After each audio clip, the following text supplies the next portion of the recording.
we just sat there in silence and I just cried.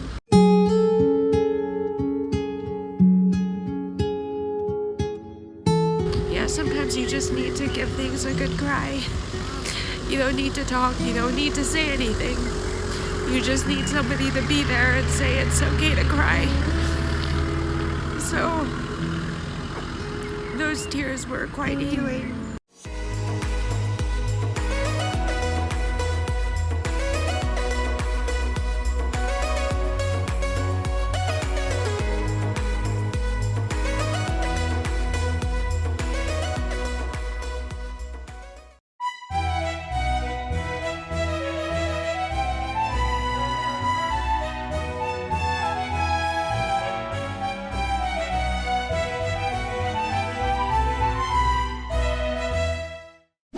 So I've arrived here at Lourdes, France, and that is the beautiful cathedral. I think it's for Immaculate Conception, and that's right here in the back. It kind of looks like Disneyland. Sorry for the sacrilege for saying that, but it does. It kind of looks like Cinderella's castle. Anyway, thank God there's not a lot of people in the square, but you can see there's like a tourist group doing their group photo right there. Right now it's about 11:10. I have 5 minutes to get all the way up, go through that long passageway right there to listen to the French Mass. Okay, so what is the miracle of Lourdes? So I actually had to do a little bit of research on it in order to share with you guys. So basically there was this little girl, or a teenager, she was 14 years old. Her name was Bernadette. And she had said that she actually saw the apparition of our Blessed Mother inside a cave. Guys, I'm like running out of breath because I'm like walking an inclined hill. So that's what I remember. Now, the healing water of Lourdes, of course, the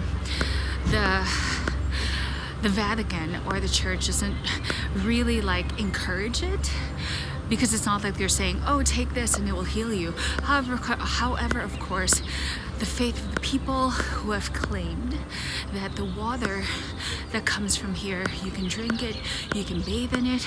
Actually, my mom and my sister had just bathed in it, and they bless over you, and it's free. Why didn't I bathe in it? Too much information, but I have my period, so you're not allowed. But anyway, that's all right. You can actually buy water bottles here. You can bring your own. You can drink it, and at the end of the day, it's really what you believe, right? It's your faith that heals you. Anyway,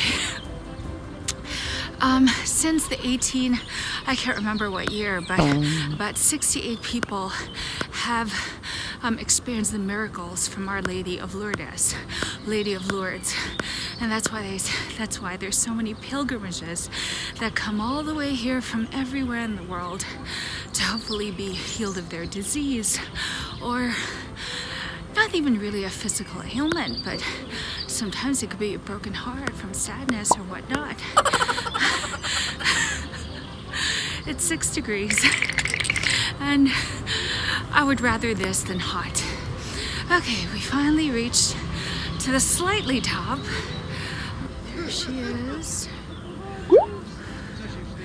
And that's a square over there. There we are. Alright. So back to Lourdes. Her feast day is actually February. There are two. I read one's February 11th, the other one is February 18th. Anyway, she was officially canonized as a saint. I also read that there are stories, of course, whenever we hear about these miracles, these apparitions of the supernatural, or in this case of the Virgin Mary, of course they'd like to glamorize, make it a little bit more Hollywood. And I was reading that the stories that have been told as to how the apparition came about, Saint Bernadette was very disapproving, because perhaps how it happened to her was just very, very simple. But of course everybody loves to glorify or exaggerate things a little bit just to make it sound nicer. But yeah, that just goes to show that for her, the experience was just simple but amazing, and it didn't need all the fluff and the whistles and the unicorns.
just heard Mass. This time I'm gonna go to the grotto. Now everything around the grotto has just been built because now it has become not only a pilgrimage site but a tourist attraction. But the main area of focus for devotion is to the grotto. So let's go.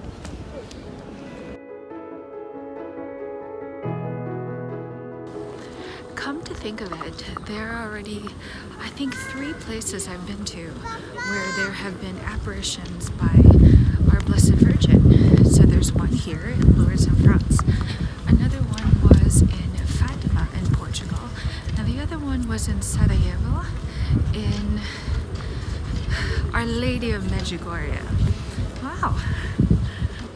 Oh, and the other place that I went to wasn't so much an apparition, but the address, or where our Mother Mary was actually born, and that was in Ephesus in Turkey. Wow, that's pretty remarkable, having to experience and see all these places all over the world, not just from a religious or spiritual standpoint, but from history as well. In fact, historians have said in Ephesus, Turkey, that they're not religious. The historians were actually saying that there is actual proof that she truly was Mary, who lived there, and so that's why it's a UNESCO World Heritage Site. When we were there, there was also like water that we could fill up a bottle, and then you get to write your intentions on a wall. Send prayers or whatnot, you can do that. Put it there, offer prayers to the Virgin Mary, and then you can walk around Ephesus itself. And I remember there was like a Colosseum, so many wonderful things, all ancient ruins, but nonetheless beautiful. And so here we are at the grotto, or the shrine.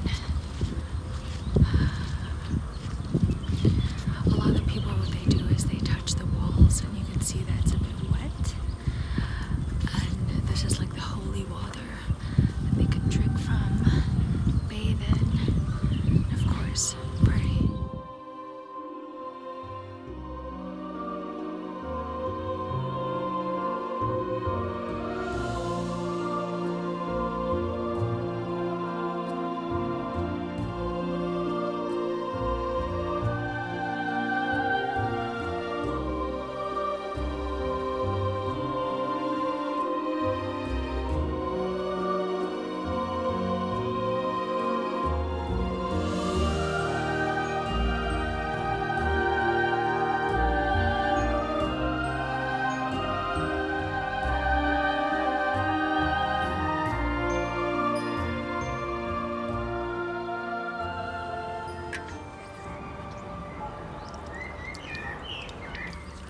It's really cold.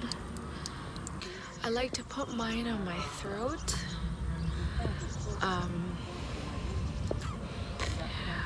One day I'll share with you guys why, but I like to put mine in my throat. And usually I don't need the bottles, I don't need the trinkets, the amulets or whatnot. I guess some people need something tangible, and I respect that. I truly understand that. I've drank the water, I felt the water, I've put it where it gives me comfort, and that gives me peace. That was nice. The water was really cold. I also remember that time when I went to Asclepion, which is the first ancient healing center in the world, or the first ancient hospital in the world, which is also in Turkey. And I got to drink some of that water from there, and it was actually discovered by Galen, started by Galen. He was the first ancient doctor there ever was. And at that time, he was trying to teach that true medicine are words of encouragement, sound. Actually, before I go to bed, I like listening to binaural beats. It's 432 hertz. There's 736. There's different types of hertz that can help with cell regeneration, with removing negativity in the mind, encouraging positivity. There's so many different types of frequencies. Sound energy is really something remarkable.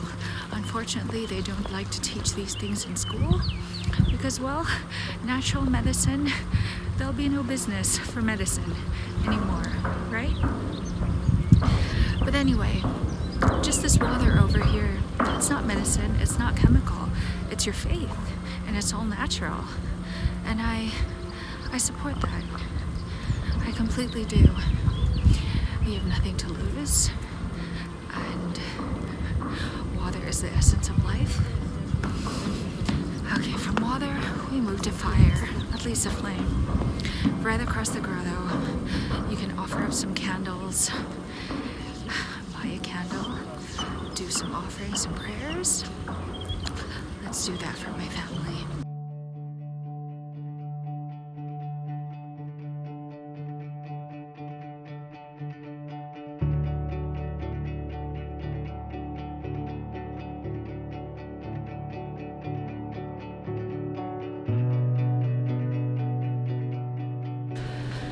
Okay, so there's the outside church of the Immaculate Conception, and then of course when it's winter time, you want it to be enclosed, and that's why this is an underground church. It's actually really cold inside. It's cold, it's very modern, and they just have like all these different large banners or photos of like the saints, of these holy people, and right here are just seats upon seats upon seats.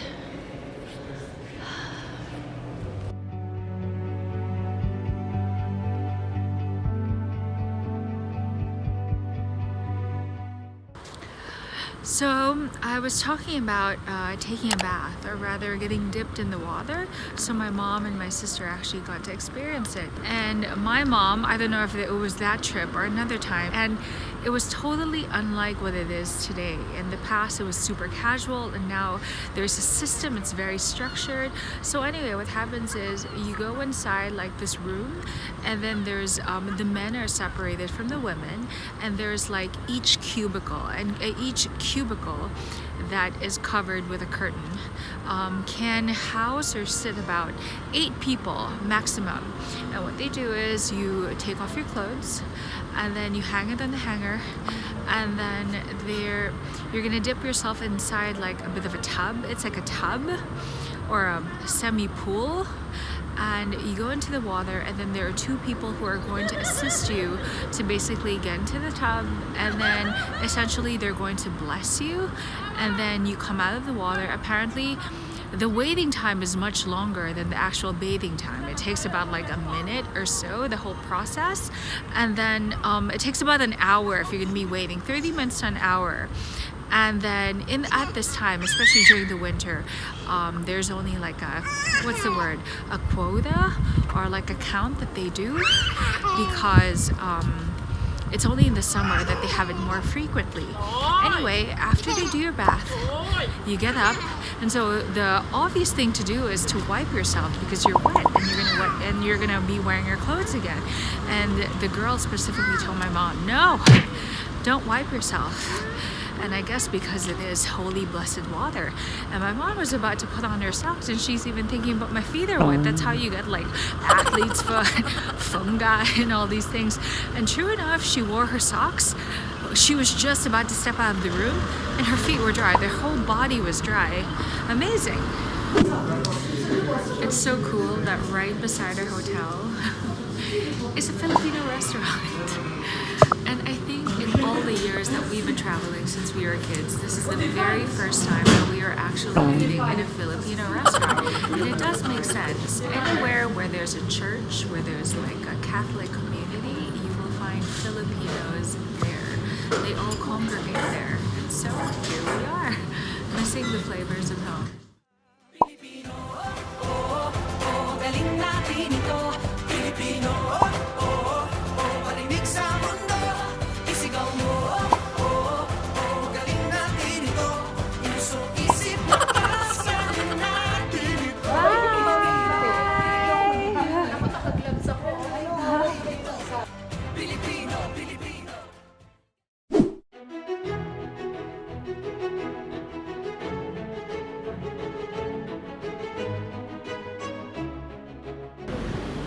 So just around a 5-minute walk away from the church is the house of Saint Bernadette.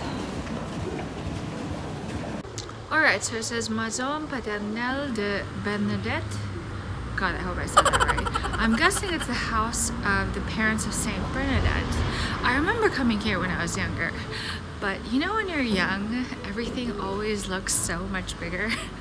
And now it's not as big as I thought it was. And now we're walking forward and forward. I think now we're really going to the house of Saint Bernadette. Probably that house is where she was born and where she grew up. And here too, you see this line over here? It kind of looks white in the screen, but it's actually blue. And it's kind of like Camino de Santiago. There's like a line that you follow, and arrows or scallop shells that you follow to point the way. And here in Lourdes, it's the same thing. You just follow this blue paint and you know where you're going. Okay, it says Maison Nathalie de Bernadette. I know Natalie means birth or birthday, so maybe that's where she was born. And that was the house of her parents.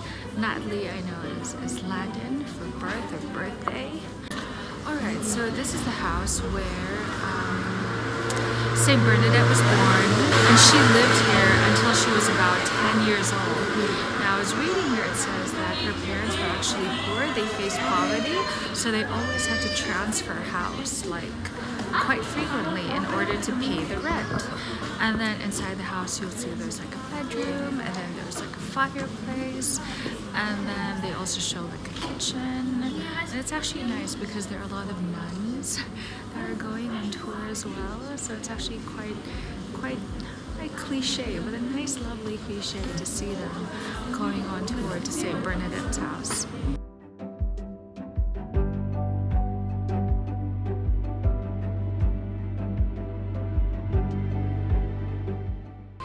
So at the Grotto of Lourdes, between 11th February all the way to the 16th in July 1858, the Virgin Mary appeared to the young Bernadette Soubirous 18 times, and since then a continuous stream of pilgrims from all over the world has come here to reflect and pray. Okay, so what are some of the things that the Virgin Mary said to Saint Bernadette? Well, there were a couple of things, and one is penance, penance, penance. Pray to God for sinners. 2, come and drink at the spring and wash yourself there. And 3, go tell the priest to come here in procession and to build a chapel. And last but not the least, I am the Immaculate Conception. My nose is so runny because I went on a 1-hour confession. I admit, guys, like I don't go to church all the time. I'm not a religious person. I'm more of a spiritual person. That explanation is for another time, but the point is I've been jaded by the idea of priests after how they abuse children, and how the Vatican just pays off the lawyers' bills. Like, I've become very disheartened with the Catholic Church. So I guess I wanted to come on this religious pilgrimage to hopefully renew my faith in organized religion, I guess. And it was nice because my mom, my sister went to confession. I didn't want to, because to think I've been to confession in the Sistine Chapel last year, you would think that's like the Disneyland for Catholics, and it didn't really move me whatsoever. The location just was amazing, but it was nice. I spent a whole hour I broke down. I just started crying, and the priest actually gave me a gift as a rosary. It was nice. I mean, what did we talk about? A lot of things. And at the same time, we just sat there in silence and I just cried. Yeah, sometimes you just need to give things a good cry. You don't need to talk, you don't need to say anything. You just need somebody to be there and say it's okay to cry. So, those tears were quite healing at that time, and I appreciate that priest to just sit there with me. So that is my lovely experience here in Lourdes. Maybe he used that priest to comfort me. You know, life always seems like in the digital world that our life is like one big fairy tale. At least mine, and it's not. We all have problems, people. We all have issues. So thank you. Thank you. Thank you, Our Lady of Lourdes, for sitting with me, even for a while, and comforting me.